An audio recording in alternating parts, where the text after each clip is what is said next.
नमस्कार, वंदे मातरम। दोस्तों, स्वागत है आप सबका सैनिक पाठशाला में। कल बजट भारत सरकार ने संसद में पेश कर दिया। वित्त मंत्री जी ने पूरा बजट को पढ़ के सुनाया, लेकिन वहां कहीं भी 8वें पे कमीशन को लेकर के हमें बजट नहीं मिला। लेकिन दोस्तों, 8वां पे कमीशन का बजट डिपार्टमेंट ऑफ एक्सपेंडिचर ने मांगा था और उसको अलॉट किया गया है। कौन सा बजट है ये? अब 8वां पे कमीशन तेजी से काम करेगा, ये इस बजट के अलॉटमेंट से पता चलता है। दोस्तों, आगे पूरा रिपोर्ट समझाऊंगा। डिपार्टमेंट ऑफ एक्सपेंडिचर ने जो 8वां पे कमीशन को लेकर बजट मांगा था, वो भी आगे आपको दस्तावेज भी दिखाऊंगा दोस्तों, क्योंकि ये कहीं ना कहीं अच्छी खबर है कि अब आने वाले समय में 8वां पे कमीशन तेजी से काम करेगा, क्योंकि इसको काम करने को लेकर के बजट आवंटित किया गया है। ऐसी खबर मीडिया में भी आई है, जिसके बारे में आगे विस्तृत रूप से आपको जानकारी दूंगा। इसके साथ ही साथ दोस्तों, पेंशनर जब जागरूक रहे तो उनको पुराने बकाये भी मिलते हैं। अब एक पेंशनर को 6-7 साल बाद दीपावली बोनस का पैसा मिला है। साथ ही साथ पीडीसी यानी कि पोस्ट डिस्चार्ज क्लेम का ट्रांसफर ग्रांट का पैसा भी उनको मिला है, जो जनवरी के महीने में उनके खाते में क्रेडिट हुआ है। इसके बारे में आगे दस्तावेज दिखा के आपको समझाऊंगा। इसके साथ ही साथ कभी भी आपका जब पीपीओ जनरेट होता है तो आप जरूर चेक करें कि आपका पीपीओ में पेंशन तो सही है, लेकिन ग्रेचुइटी, कम्यूटेशन वगैरह कम तो नहीं कर दिया, जो बाद में जाकर के कहीं रिकवरी कर ले। इसलिए पीपीओ में जब भी पीपीओ नया आता है, ये चीजें जरूर चेक करें। ये भी आगे आपको एग्जाम्पल के साथ समझाऊंगा। तो चलिए आगे बढ़ते हैं इन्हीं विषयों को लेके। आगे बढ़ने से पहले हमेशा की तरह मेरा आप सबसे आग्रह है, अगर सैनिक पाठशाला चैनल का वीडियो आप पहली बार देख रहे हैं या अभी तक चैनल को सब्सक्राइब नहीं किया है, तो चैनल के साथ जुड़े रहने के लिए, इसका हिस्सा बने रहने के लिए और आपसे जुड़ी हुई भरोसेमंद ऑथेंटिक जानकारी आप पाते रहने के लिए चैनल को सब्सक्राइब जरूर करें। चलिए दोस्तों आगे बढ़ते हैं। जैसे आप बोर्ड पर देख पा रहे दोस्तों, सबसे पहली जानकारी, पेंशनर को पीएओआर ने भुगतान किया 37,294 रुपए ट्रांसफर ग्रांट और बोनस का पैसा। जी हां दोस्तों, ट्रांसफर ग्रांट का 33,840 रुपए और बोनस का 3,454 रुपए। जी हां दोस्तों, ऐसे बहुत सारे केसेस पाए जाते हैं दोस्तों, जो सर्विस के दौरान पेंशनर को मिलने चाहिए पैसे, वो नहीं मिल पाते।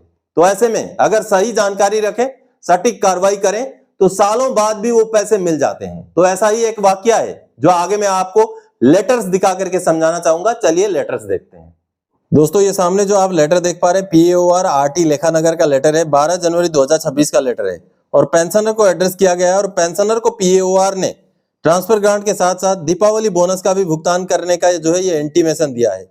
आप यहाँ देख पा रहे हैं, ये एक ऐसे पेंशनर थे जो 2020 में रिटायर हुए थे, लेकिन उसके बाद उनकी मृत्यु भी हो गई, लेकिन उनके फैमिली पेंशनर ने अब ये जंग जारी रखी, जिसके बाद अब ट्रांसफर ग्रांट का पैसा और दीपावली बोनस का 2020 वाला पैसा अब भुगतान होने को लेकर के पीएओआर ने ये लेटर पेंशनर को दिया है। आप यहाँ देख पा रहे हैं, एक फैमिली पेंशनर को एड्रेस किया गया लेटर, जिस लेटर में जो पीएओआर द्वारा क्या कहा गया है, देखिए, in the above context it is intimated that your transfer grant dated 30 September 2020 for rupees 33,840 and PL bonus 1 अप्रैल 2020 से 30 सितंबर 2020, इसको प्रो राटा के हिसाब से उन्होंने किया है, 30 सितंबर 2020 तक का ही हिसाब किया है। तो इस ड्यूरेशन का for rupees 3,454 have been adjusted in this month and the amount of rupees 37,294 is being credited to your bank account in the ensuing month. यानी कि देखिए, 2020 में जो ट्रांसफर ग्रांट दिया जाना चाहिए था, दीपावली बोनस दिया जाना चाहिए था, उसका भुगतान उस टाइम में नहीं किया। अब जाकर के जब फैमिली पेंशनर थोड़ा जागरूक हुए, जब उनके बच्चों ने कोशिश की, तब जाकर के ये भुगतान करने को लेकर के पीओआर ने लेटर जारी कर दिया कि आपका ट्रांसफर ग्रांट और आपका दीपावली बोनस मिला करके 37,294 रुपए हम भुगतान कर देंगे, और इसका भुगतान कर भी दिया दोस्तों। चलिए मैं दिखाता हूं लेटर। ये देखिए, एसबीआई से आया हुआ ये इंटीमेशन है, आप देख पा रहे हैं, वही अमाउंट 37,294 रुपए उनके खाते में क्रेडिट हो चुका है, और क्रेडिट वाला मैसेज भी आप यहाँ पर देख पा रहे हैं। यानी कि पेंशनर को जो पोस्ट डिस्चार्ज क्लेम का पैसा है, जो कि पेंशनर जब जीवित थे उसी समय, सर्विस से रहते समय ही उनको दिया जाना चाहिए था, या 30 सितंबर को रिटायर हो गए तो आगे 1-2-4 महीने 6 महीने में के अंदर दिया जाना चाहिए था, जो नहीं दिया गया। अब जाकर के फैमिली पेंशनर जब जागरूक हुई, तो उसके बाद अब उनके खाते में 37,294 रुपए ये पुराना पैसा भुगतान कर दिया गया है पीएओआर की तरफ से दोस्तों। तो अभी आप सबने देखा दोस्तों, हालांकि उनका जो बोनस का पैसा है वो कम कर दिया गया। बोनस का पैसा केवल 3,454 ही उनको दिया जा रहा है, अप्रैल से लेके सितंबर के बीच का, उस साल का। अब दोस्तों आपको समझा दूं कि बोनस किनको मिलता है। दीपावली बोनस जिस साल आप रिटायर हुए हैं उसी साल का बोनस आपको रिटायरमेंट के बाद मिल सकता है, उससे पुराना बोनस आपको नहीं मिलेगा। इसलिए अगर जिस साल आप रिटायर हुए हैं उस साल आपने पिछले फाइनेंशियल ईयर में 6 महीने से ज्यादा की नौकरी की है और आपको उस साल का दीपावली का बोनस नहीं मिला तो मिल सकता है। जैसे आपने देखा 2020 के केस में ये बोनस पेंशनर को अभी भुगतान हो गया और आपका सर्विस के दौरान का कोई ट्रांसफर ग्रांट वगैरह छूटा हुआ है तो वो भी मिल सकता है, जिसको हम पोस्ट डिस्चार्ज क्लेम कहते हैं। चलिए अब अगली जानकारी दोस्तों, पीपीओ जब भी जारी हो तो जरूर चेक करें आपका पेंशन, ग्रेचुइटी, कम्यूटेशन कहीं बदल तो नहीं दिया पीसीडीएस पर्स ने। जी हाँ दोस्तों जब भी हमारा पीपीओ जनरेट होता है तो आपको चेक करना होता है, आपका सही पेंशन है कि नहीं है। चेक करना होता है कि पेंशनर के साथ साथ जो भी बाकी एंटाइटलमेंट है जो आपको मिल चुके हैं, बेशक मिले हुए चीजें, लेकिन कहीं उसको कम करके तो नहीं पीपीओ में निकाला जो बाद में जाकर रिकवरी कर ले। तो इसलिए जब भी आपका पीपीओ निकले, नया पीपीओ निकले, आप जरूर चेक करें। क्या क्या चेक करें? ग्रेचुइटी भी चेक करें, कम्यूटेशन भी चेक करें, आपका पेंशन भी चेक करें, हर डिटेल्स को बारीकी से एक बार जरूर चेक करें। ऐसे ही कुछ केसेस में देखे गए हैं कि ग्रेचुइटी को कम कर दिया गया जबकि पेंशन की बढ़ोतरी हुई और ग्रेचुइटी को कम कर दिया। तो ऐसे में रिकॉर्ड ऑफिस भी समझने में नाकाम हो गया कि आखिर हुआ क्या है। अब रिकॉर्ड ऑफिस को भी पीसीडीए को लेटर लिखना पड़ रहा है। चलिए डॉक्यूमेंट देखते हैं दोस्तों। जब भी आपका नया पीपीओ निकले तो आप जरूर चेक करें कि पीपीओ के अंदर पेंशन के साथ साथ ग्रेचुइटी या कम्यूटेशन का अमाउंट में तब्दीली तो नहीं कर दिया गया। अब देखिए ये जो पेंशनर है 2019 के रिटायरी थे, हवलदार रैंक के पेंशनर थे, इनका जो पीपीओ निकला है, ये देखिए ये पीपीओ निकला है और इस पीपीओ में उनका पेंशन में बढ़ोतरी हुआ है। जी हाँ, अब इनका पेंशन अगर आप देखेंगे तो इस पीपीओ में उनका पेंशन को बढ़ा दिया गया 23,625 से बढ़कर 23,750। बहुत मामूली सी बढ़ोतरी है, लेकिन इस बढ़ोतरी की वजह से उनका ग्रेचुइटी में भी कुछ ना कुछ बढ़ोतरी होना था। लेकिन देखिए ग्रेचुइटी में क्या कर दिया इन्होंने, ग्रेचुइटी में 8,0487 रुपए पहले ग्रेचुइटी मिला था, उसको बदलकर 6,88,750 कर दिया। कहने का मतलब है बेसिक पे बढ़ गया, बेसिक पेंशन बढ़ गया, लेकिन ग्रेचुइटी को माइनस कर दिया, निगेटिव कर दिया, जो समझ से परे है। ये कोई नहीं समझ पाता है कि बेसिक पे बढ़ने के बाद, बेसिक पेंशन बढ़ने के बाद ग्रेचुइटी कैसे कम हुआ। और रिकॉर्ड वालों के मन में भी अब वही सवाल हुआ है कि जब बेसिक बढ़ गया तो ग्रेचुइटी कैसे कम होता है।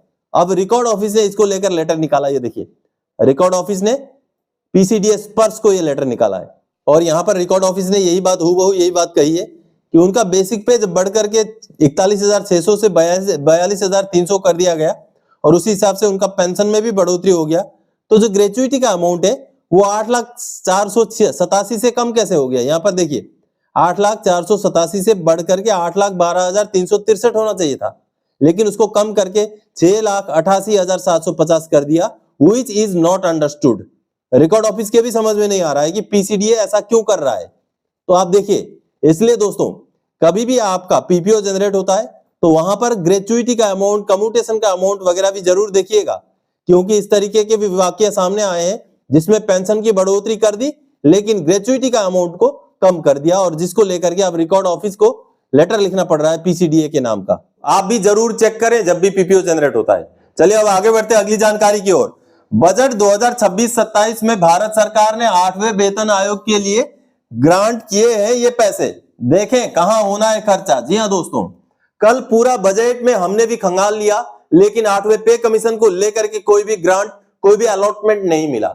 लेकिन अब जब चीजें धीरे धीरे अंदरूनी चीजें सामने आई तो डिपार्टमेंट ऑफ एक्सपेंडिचर ने पैसे मांगे थे, और एक रिपोर्ट की माने, जो बिजनेस जागरण की रिपोर्ट की माने, तो उन्होंने वो पैसे ग्रांट कर दिए गए हैं डिपार्टमेंट ऑफ एक्सपेंडिचर को, जो कि ऑफिस सेटअप के लिए, वहां का स्टाफ के लिए, कई सारे खर्चों में ये पैसा जो है धार्य किया गया है। यानी कि कहने का मतलब है 8वां पे कमीशन के काम को अब जोरों शोर से आगे बढ़ाने के लिए पैसे धार्य हो चुके हैं। इसको लेकर के डिपार्टमेंट ऑफ एक्सपेंडिचर का जो डिमांड नोट है वो भी आगे आपको दिखाऊंगा, साथ ही साथ जो रिपोर्ट सामने आया है वो भी आगे देखेंगे। चलिए दस्तावेज देखते हैं दोस्तों। भारत सरकार के वित्त मंत्रालय का ये एक बहुत बड़ा दस्तावेज, बहुत बड़ा डॉक्यूमेंट जो आप सामने देख पा रहे हैं, expenditure budget 2026-27, ministry of finance budget division incorporating notes of demand for grants. यानी कि जो ग्रांट्स दिए जाते हैं उनको लेकर के जो डिमांड होता है वो डिमांड का ये डिटेल्स आप देख पा रहे हैं।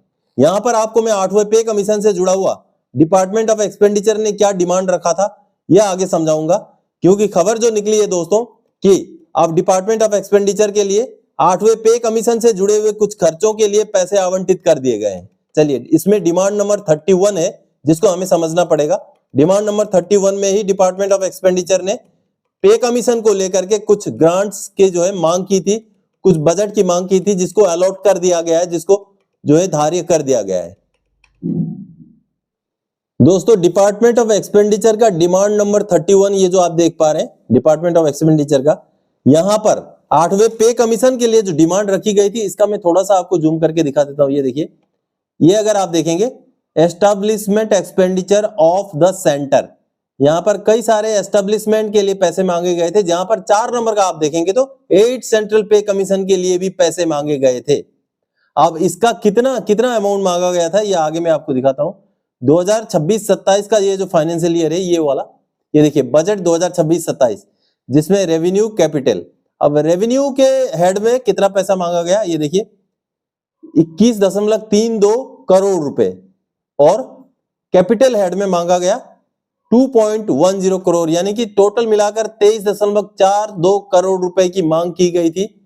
और ये मांग किस लिए की गई थी, आगे चलिए मैं आपको एक न्यूज रिपोर्ट दिखाऊंगा, उसमें डिटेल्स में बताया गया है कि कैसे 8वें पे कमीशन के लिए ये पैसे आवंटित हो चुके हैं, और ये पैसे अब कहां खर्चा होगा उसका भी डिटेल्स उस रिपोर्ट में बताया गया। चलिए उसको देखते हैं। दोस्तों ये जागरण बिजनेस की आप रिपोर्ट देख पा रहे हैं, खबर देख पा रहे हैं, जहां पर 8वें पे कमीशन को लेकर के बजट से जुड़ी हुई कुछ महत्वपूर्ण जानकारी दी गई है। 8 पे कमीशन बजट में सरकार का बड़ा ऐलान, सैलरी पेंशन में जल्द बढ़ोतरी का रास्ता साफ, मिला इतना बड़ा फंड। देखिए फंड कहां मिला और कहां खर्चा होगा, आप देख पा रहे हैं। 8 पे कमीशन, केंद्र सरकार ने 8वें वेतन आयोग के खर्चों के लिए बजट में 23.42 करोड़ रुपए का प्रावधान किया है, जो मैंने अभी थोड़ी देर पहले आपको दिखाया, सरकारी दस्तावेज में दिखाया। यह केंद्रीय कर्मचारियों और पेंशन भोगियों के वेतन व पेंशन में बढ़ोतरी की तैयारी का संकेत है। वित्त मंत्रालय ने आयोग के गठन और कामकाज के लिए यह राशि आवंटित की है। इससे 50 लाख कर्मचारियों और 69 लाख पेंशनर्स के वेतन ढांचे की समीक्षा का रास्ता साफ हो गया है, जिससे भविष्य में बेसिक सैलरी और भत्तों में वृद्धि की उम्मीद है। देखिए दोस्तों, पे कमीशन अभी तक इसलिए ठीक से काम नहीं कर पा रहा था कि उसके लिए बजट नहीं आवंटित था, लेकिन अब पे कमीशन को अपना काम शुरू करने के लिए बजट मिल चुका है। जैसे कि इस रिपोर्ट में आप देख पा रहे हैं, 8वें वेतन आयोग के लिए 23.42 करोड़ का बजट प्रावधान किया गया है। केंद्रीय कर्मचारियों और पेंशनर्स की सैलरी पेंशन में बढ़ोतरी की तैयारी शुरू हो गई है। आयोग जल्द रिपोर्ट सौंपेगा। 200 दिनों में कामकाज पूरा करने की उम्मीद है, लेकिन 200 दिनों में तो नहीं हो पाएगा। चलिए जो भी हो, बजट के लिए अब 8वें पे कमीशन में काम करने के लिए जो एस्टेब्लिशमेंट है, जो ऑफिस सेटअप हो गया या जो अधिकारी नियुक्त कर रहे हैं, उनको पूरा अब जोर देने के लिए बजट आवंटित हो चुका है। अभी तक पे कमीशन में क्या प्रोग्रेस है उसका भी यहाँ पर ब्यौरा दिया गया है। पिछले एक साल में कब कब क्या हुआ है। 15 जनवरी 2025 को आयोग के गठन की आधिकारिक घोषणा हुई। 28 अक्टूबर 2025 को आयोग के गठन का आधिकारिक ऐलान हो गया। 3 नवंबर 2025 को आयोग का आधिकारिक टर्म ऑफ रेफरेंस जारी किया गया। 20 जनवरी 2026 को 8वें वेतन आयोग को आधिकारिक ऑफिस मिल गया।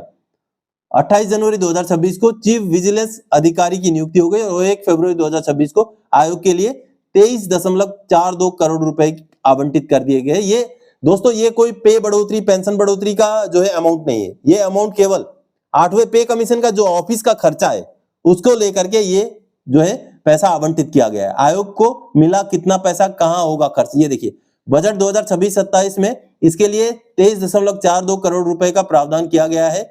इसमें से लगभग 21.32 करोड़ रुपए राजस्व व्यय, रेवेन्यू एक्सपेंडिचर और 2.10 करोड़ रुपए पूंजी व्यय यानी कि कैपिटल एक्सपेंडिचर के तौर पर रखे गए हैं। यह पैसा आयोग के गठन, स्टाफ, दफ्तर, रिसर्च और प्रशासनिक खर्चों के लिए होता है।